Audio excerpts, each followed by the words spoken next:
Hello there. Welcome to my weekly meditation. I am Reverend Devon, and if you are looking to nurture a progressive faith and are open to a second opinion, please know that no matter who you are or where you are in your life journey, you are welcome in this place. And so please also feel free to like and subscribe and share these messages with anybody you feel called to. This week, our reading comes from John chapter 6, verses 1 through 21. After this, Jesus went to the other side of the Sea of Galilee, also called the Sea of Tiberias. A large crowd kept following him because they saw the signs that he was doing for the sick. Jesus went up the mountain and sat down there with his disciples. Now the Passover, the festival of the Jews, was near. When Jesus looked up and saw a large crowd coming towards him, Jesus said to Philip, "Where are we to buy bread for these people to eat?" Jesus said this to test Philip, for he himself knew what he was going to do. Philip answered him, 200 denarii would not buy enough bread for each of them to get a little. One of Jesus' disciples, Andrew, Simon Peter's brother, said to Jesus, "There's a boy who has 5 barley loaves and 2 fish, but what are they among so many people?" Jesus said, "Make the people sit down." Now there was a great deal of grass in the place, so they sat down, about 5,000 in all. Then Jesus took the loaves, and when he had given thanks, he distributed them for those who were seated. So also with the fish. And they shared as much as wanted. When the people were satisfied, Jesus told his disciples, "Gather up the fragments left over, so that nothing may be lost." So the disciples gathered up the leftovers, and from the fragments of the 5 barley loaves left by those who had eaten, they filled 12 baskets. When the people saw the sign that Jesus had done, they began to say, "This is indeed the prophet who is to come into the world." When Jesus realized that they were about to come and take him by force to make him king, he withdrew again to the mountain by himself. When evening came, his disciples went down to the sea, got into a boat, and started across the Sea of Capernaum. It was now dark, and Jesus had not yet come to them. The sea became rough because a strong wind was blowing. When they had rowed about 3 or 5 miles, they saw Jesus walking on the sea and coming near the boat, and they were terrified. But he said to them, "It is I, do not be afraid." Then they wanted to take him into the boat, and immediately the boat reached the land towards which they were going. Hello, siblings, sisters, and brothers. Welcome to another weekly meditation here at the Ascension Lutheran Church. And today we're going to talk about our scripture reading this week, which comes from John chapter 6. This is Jesus feeding the 5,000. It's also about Jesus walking on water. And so, was this Jesus feeding 5,000 people with 5 loaves of bread and 2 fish? Was that magic or a miracle? And I think that these are important questions for us to ask, because very often we are presented with Jesus doing things that go beyond our ability to understand. Is there a reasonable explanation for those things that Jesus does? Or are we supposed to just be able to put our faith in it? Both have value. There is a need for us to be able to put our faith in things that are unbelievable at times, in order for us to hold on to hope that things will get better. We need to be able to believe in that even when it's hard to. But sometimes it's also good for us to engage in critical thinking and to find understanding. Sometimes the things in the Bible are shared with us in a way that are deceptive. They're intended to keep us distracted from what's really going on behind the scenes, which sometimes speak more to the truth of Jesus Christ than what is shared with us up front. And I think that within this passage we have an example of both magic and miracle, and how we need to be critical thinkers and believers in order for us to get the most out of the gospel and the teachings that we are left with through the gospels about Jesus Christ. Let's start off with the feeding of the 5,000, because I feel like this is a passage that is very important within the Gospels. It's shared within all 4 Gospels. There's a version of this story in every single one. And they all talk about how this crowd of 5,000 people came to listen to Jesus, and eventually this became the Sermon on the Mount. Jesus shared with this crowd the Beatitudes. Blessed are the poor, blessed are the sick, the meek, the hungry. They will inherit the earth. And this really was a social justice sermon. It was about how we need to care about one another. I think that we need to take this miracle of Jesus feeding 5,000 people in context with what was going on. We also need to realize that the reason these 5,000 people came to Jesus is because he and his disciples had been practicing this amazing ministry over the last couple of days. They had been in towns and villages.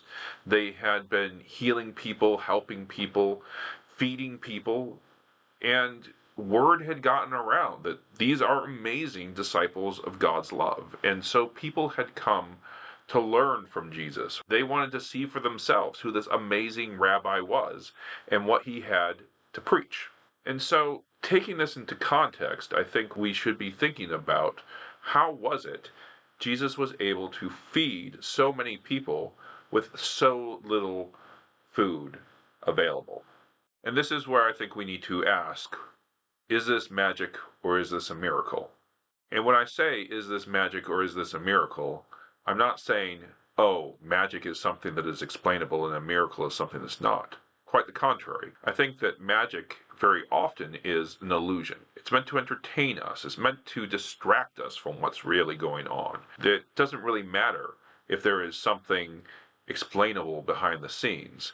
What's important with magic is what you see. A miracle is different than magic. A miracle is something that we understand is only a piece of a larger picture. And perhaps we ourselves will never fully understand that larger picture, but we have to have faith in it because it communicates to us something important about how God loves us and how God's love works within the world. When I talk about the miracle of the 5,000, I think that it is a miracle because it probably is explainable, and it also communicates to us something important about God. Jesus, at this point, he and his disciples had been showing what it looks like to be a loving follower of God, and that involved sharing what we have with people who do not have as much, and looking out for each other as best we can.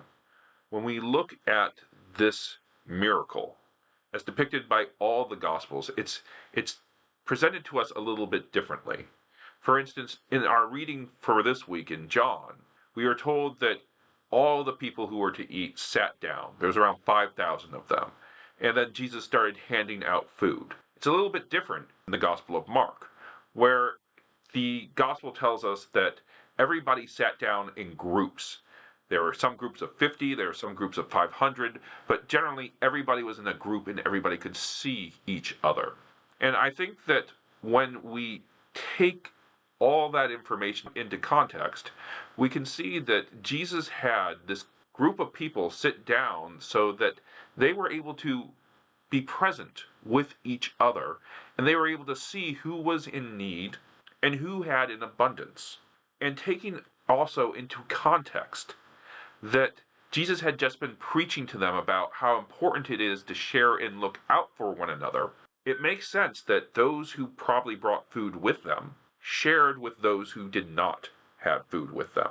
So that when Jesus and his disciples came back with baskets to collect what was left over, there was more food left over than they had started out with. Was this a miracle? Because what happened was probably explainable in ways that we can understand. I think that there actually was a miracle. Absolutely. I think that this was a miracle. It was a miracle that Jesus' teachings and that God's love was able to manifest itself in this crowd of 5,000 people. It was a miracle that Jesus started off a chain reaction of sharing and compassion. And it was a miracle that people were able to receive so fully that message of love that he was preaching. I think, for me, that is the miracle of this passage. But it's not spelled out to us in this passage. And honestly, I think that the author of this gospel wants us to think of this feeding of the 5,000 as something more like magic. I think that the author wants us to feel that God magically multiplied these loaves of bread and those 2 fish so that everybody was fed and that Jesus was the one that did it. The author of the gospel wants us to think of Jesus as supernatural, as opposed to God's love being able to overcome what we personally think is impossible. And I think that that is added to with the continuation of the story where Jesus' disciples get into a boat and then Jesus walks out to them on top of the water. What we see in the passages where Jesus walks on water is where we are encouraged to put faith in the miraculous powers of Jesus Christ. That his message of love is able to overcome our sense of reality, our doubts about what love can do in the world. And so within this passage, I think that we are being challenged to ask ourselves, what do we think is believable? What do we think is unbelievable? And what do we think love is able to accomplish in this world that we live? Was this feeding of the 5,000 a magic trick meant to distract us from what love can do in the world, but also to make Jesus seem like he was supernatural? Or was this a miracle that was meant to embed within us the power of what love can do? I think that that's an open-ended question, and honestly, you, the congregation, need to be able to answer that for yourself. Perhaps you'll come to a different conclusion than I. Personally, in order for me to find meaning in a passage like this, I need to believe in the power of the miracle working through the individuals of this crowd of 5,000. I need to believe that the human capacity to love can overcome our sense of reality, even our sense of buoyancy when it comes to people walking on water. Because honestly, sometimes doing things like finding a solution to climate change or solving the crisis that we have with poverty in our nation feels like it is as impossible a task to complete as walking on water. But the point of this passage is to encourage us to keep working towards a better tomorrow, even if that tomorrow feels like an impossibility. We don't really know what's possible and what's impossible if we are unwilling to open ourselves up to God's love in our lives. If we are unwilling to give God's love a chance because we're afraid that what we're doing is impossible, then we don't really know what is possible and what is impossible.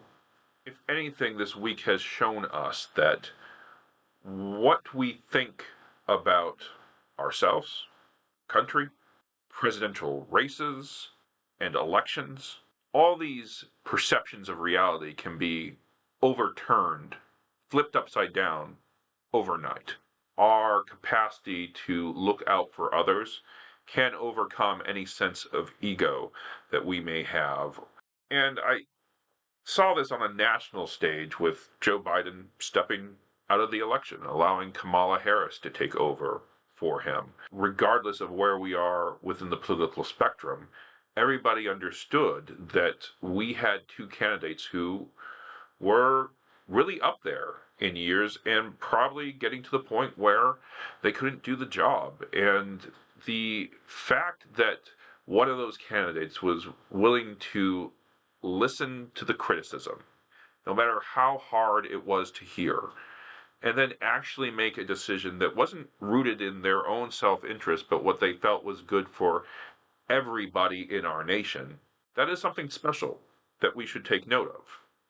It's what Jesus encouraged of his followers in that crowd of 5,000. They sat down so that everybody could see each other. They could see who had a need and who had an abundance. And faced with that reality, they fed each other. They shared what was available. Maybe what was available was 5 loaves of bread and 2 fish. Or maybe there was a lot more that we were not told about in this passage. Was it God's power that made something magic happen? Or was it God's love that encouraged something magical out of the people who were present there? I personally follow the latter in order to try to live into that in my life. I think that Jesus encourages us to face the realities of people's needs within this world and to give what we have available to those who need something from us. That is how we live into the love of God in a way that can transform the world. And sometimes it may feel like that act of sharing and compassion and even paying attention to the needs of others, sometimes it feels like you may as well ask me to walk on water. Sometimes it feels like it's that unrealistic to face the problems that we have right in front of us. But we don't know that for certain unless we're willing to try and do something about it. And I think that that is the message that we get from this passage this week. Peace.